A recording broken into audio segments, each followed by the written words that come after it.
안녕하세요. 폴리경찰학 시즌3 저희 17회 한번 해보도록 하겠습니다. 자, 클레니의 경찰 윤리 교육이요. 목적에 대한 설명으로 옳지 않은 것은 왜 윤리 교육을 받아야 되나요? 라는 거죠. 깨끗해요. 클라인이 되겠습니다. 자, 도덕적 감수성 배아. 교육받고 나면 나는 차별하지 말아야지 라고 생각이 들겠죠. 그래서 다양한 계층의 사람들을 차별 없이 나는 존중하겠다 라는 감수성을 배양하는 거죠. 그래서 인간으로서 존중하고 공평하게 봉사하는 것을 말한다. 맞습니다. 도덕적 결의에 강합니다. 나는 절대로 돈 받지 않을 거야. 그래서 압력과 유혹에 굴복하지 않고 소신과 직업의식에 따라 일을 처리하는 것으로 돈을 주며 사건 무마를 청탁한 의뢰인의 요구를 결국 거절한다. 그렇죠. 나는 절대 유혹에 빠지지 않을 거야 라고 보시면 되겠습니다. 자, 알아야 교육이죠. 알아야 이제 비판적이죠. 도덕적 전문 능력 함양은 경찰관이 비판적 사고방식을 배양하여 잘못된 관행을 비판적으로 검토하여 수용하는 것이다. 여러분, 맞는 말 되겠습니다. 그래서 도덕적 전문 능력 함양이죠. 그러면 우리가 전문 능력 배우니까 비판적 사고방식, 이게 뭐가 잘못됐다는 걸 알 수가 있습니다. 그러면 우리 배우는 거죠. 경찰윤리 교육에서 가장 중요한 건 뭐라고요? 우리 도덕적 전문 능력 함양입니다. 도덕적 결의가 아니라 도덕적 전문 능력 함양. 그래서 여러분 뭐가 잘못된지 알아야 되죠. 그래서 도덕적 전문 능력 함양이다 라고 하셔야 돼요. 저 가장 옳지 않은 거 정답 몇 번? 4번이 되겠습니다. 자, 두 번째 갑니다. 경찰 책임의 원칙의 예외에 관한 설명으로 잘못된 것은요 라고 하는 거죠. 자, 경찰 긴급권은요, 우리 뭐를 생각을 했냐면 우리 쇼핑몰에서 쇼핑하고 있는 슈퍼스타, 그래서 입으로 막 와가지고 엉망진창이 된 겁니다. 그럼 이 슈퍼스타를 데리고 잠깐 우리 딴 데 이동하시죠, 이렇게 해서 이동시키는 거예요. 경찰 긴급권은 예외적으로 경찰 책임자가 아닌 3자, 맞죠? 슈퍼스타는 문제가 없었죠. 3자에게 경찰권 발동이 인정되는 경우로 경찰 긴급권에 의한 조치는 형법상의 긴급 필요함과 동일한 법리에 의한 것이다. 여러분, 맞는 말 되겠습니다. 긴급 필요함과 같죠? 아니면 난리 나니까. 자, 긴급한 상황에 의한 것이므로 3자의 승낙이 없는 경우에도 경찰 긴급권의 발동이 허용되며 그로 인해 3자에게 발생한 피해에 대한 손실 보상을 할 수 있다. 여러분, 자, 법의 근거는 있어야 돼요. 법의 근거는 있어야 되는 거고요. 3자의 승낙은 없어도 돼요. 하지만 기본적으로 손실 보상을 할 수 있다 아니죠? 하여야 한다. 돈 줘야죠. 하여야 한다. 그래서 2번이 틀렸습니다. 자, 화재 현장에 있는 자에 대한 소화 작업 동원이 대표적인 거다. 맞습니다. 여러분, 이렇게. 그래서 이분들 만약에 책임이 없는 자잖아요. 그러면 이렇게 소화 작업에서 뭐 상했거나 재산상 피해가 있거나 그러면 보상을 해야 되는 거죠. 원칙적으로 실적법에 근거가 있고, 맞죠? 1차적으로 경찰 책임자에 대한 경찰권 발동으로는 경찰상의 장애를 제거할 수 없을 때만 보충적으로, 그러니까 법의 근거는 있어야 되고요. 경찰 책임자에 대한 경찰권의 발동으로는, 그러니까 경찰이나 이제 다른 걸로는 해결이 안 될 때 가는 거예요. 그래서 1차 경찰 책임자에 대한 경찰권의 발동으로는 해결이 안 될 때 보충적으로 허용된다. 맞는 말 되겠습니다. 정답 몇 번? 2번이 되겠습니다.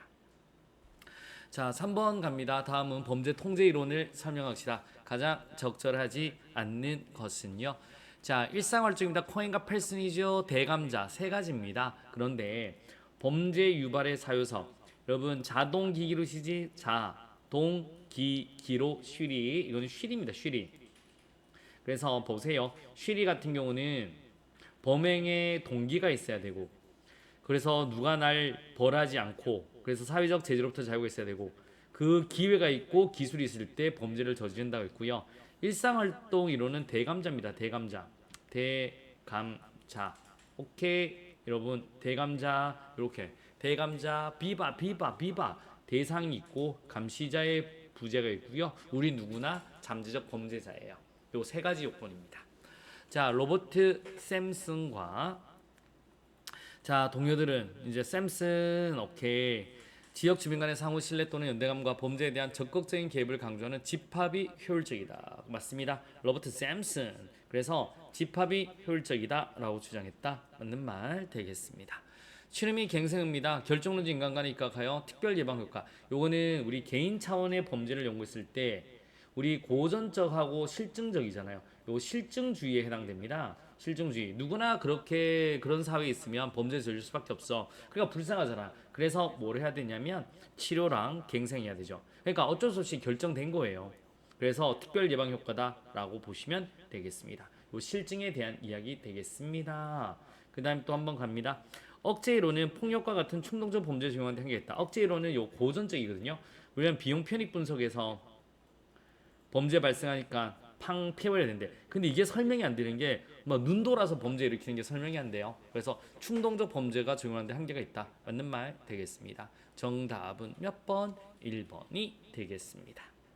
자, 4번 되겠습니다. 경찰 공무원의 징계 책임에 대한 설명으로 가장 적절한 것은요. 자, 또 한번 갑시다. 경찰 공무원의 징계령상 파해, 강정, 감견인데 뭐가 틀렸냐면 파해, 강정 여기까지가 중징계입니다. 그리고 우리 감봉과 견책이 요게 경징계, 요게 경징계, 요것들이 중징계라고 하셔야 되죠. 자, 상하 계급의 경찰 공무원이 관련된 징계 사건은 각자 계급이 관할하는 징계위원회, 아니죠, 이 상급 계급의 징계위원회에서 합니다. 그래서 상하가 문제면 여기에 징계위원회, 여기 대상이 되는 징계위원회에서 한다라고 하셔야 됩니다. 그래서 상급 계급을 관할하는 징계위원회에서 심의결한다라고 하셔야 되겠고요. 자, 국가공무원법상 정직은 1개월 이상 3개월 이하의 기간으로 하고 정직 처분을 받은 자는 그 기간 중 공무원의 신분은 보유하나 일을 못해요. 우리나라 일 안 하면 돈 안 줍니다. 직무에 조사하지 못하면 보수에 전액을 깐다. 뭐라고요? 전액을 감한다라고 하셔야 됩니다. 그래서 틀린 거고요.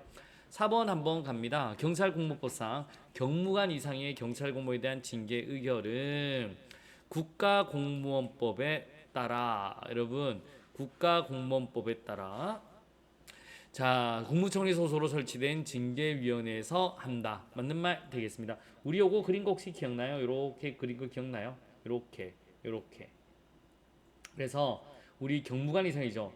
경무관 이상은 여기 국무총리 소속에 설치된 징계위원회사고 대통령이 하는 거고, 그 다음에 우리 경정과 총경, 오케이, 경정, 그 다음에 총경, 경정과 총경 같은 경우는 이제는 여기 있는 거고요. 그러니까 우리 경무관 이상의 뭐 우리 정직과 감봉과 우리 경정 이상의 파면 해임은 결국 대통령이 하는 겁니다. 이렇게 머릿속에 딱 넣어두시면 되겠습니다. 그래서 정답 몇 번? 4번이 되겠습니다. 어려웠고요. 갑니다. 5번 되겠습니다.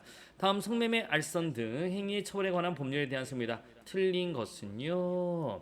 자, 법원은 신고자 등을 증인으로 신고할 때는 직권으로 또는 본인 법정대리나 검사의 신청에서 신뢰감 있는 사람을 동석하게 할 수 있다라고 하는 겁니다.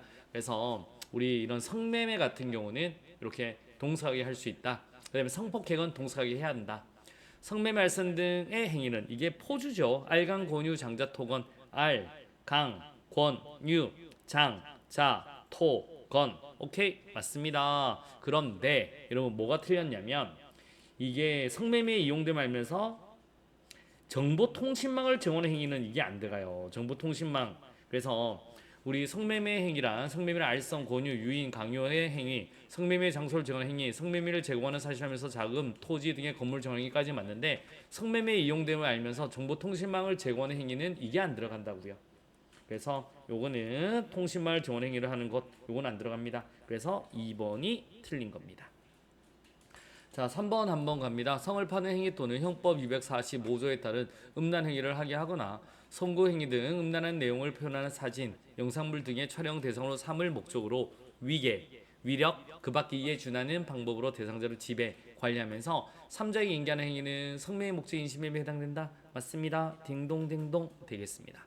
성을 사는 행위를 알선하는 행위를 업으로 하는 자가 성매매 알선을 위한 종업원을 고용하면서 고용 대상자가 아동이나 청소년에 해당하는지 연령 확인 의무를 이행하지 아니한 채 아동 청소년을 고용하였다면 특별한 사정이 없는 한 적어도 아동 청소년의 성을 사는 행위의 일서에 대한 미필적 고의. 그래서 여러분 미성년자는 무조건 잡아간다라고 생각하시면 돼요. 당연히 미필적 고의는 인정된다. 맞습니다. 정답 몇 번? 2번이 되겠습니다. 자, 여러분 좋은 습관이 합격으로 인도한다. 오늘도 굉장히 고생하셨고요. 내일 또 토요일인데요. 파이팅 부탁드리도록 하겠습니다. 수고하셨습니다.